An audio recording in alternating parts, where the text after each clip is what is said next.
नमस्कार। हामी बुढाबुढी भएपछि कस्तो हुँदो रहेछ भन्ने अनुभवको गीत एउटा मैले रचेर गाउन गइरहेको छु। सबै साथीहरूले राम्रो गरी सुनिदिनु होला, नराम्रो कमेन्ट चाहिँ कहिल्यै केही नगरिदिनु होला होइन। आफैले रचेर एउटा गीत गाउन लागेको छु। अब बुढाबुढीहरूले कति दुःख पाएर बसेका छन्, कुनै कुनै बुढाबुढीहरू वृद्धाश्रममा गएका छन्, कति दुःख पाएका छन्, कति छोरा नाति छन् होइन। त्यही पनि दुःख पाएका छन् नि बुढाबुढीले, त्यही बारेमा चाहिँ मैले एउटा गीत आफै रचेर बनाएको छु।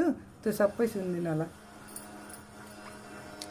आँखा पनि धमिलो भयो मधुर भयो कान, आँखा पनि धमिलो भयो मधुर भयो कान, रोगले शरीर गल्दै गयो केही हुँदैन खान, रोगले शरीर गल्दै गयो केही हुँदैन खान, छोरा नाति गनगन गर्छन् बुहारी आँखा तर्छन्, छोरा नाति गनगन गर्छन् बुहारी आँखा तर्छन्, बाहिर भित्र गर्दा पनि झिझो झर्को गर्छन्, बाहिर भित्र गर्दा पनि झिझो झर्को मान्छन्,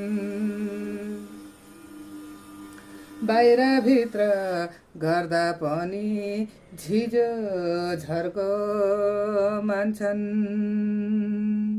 छोरा भए बुहारीको छोरी भए ज्वाइँको, छोरा भए बुहारीको छोरी भए ज्वाइँको, आखिरीमा बुढेसकालको भयो कोही न कोहीको,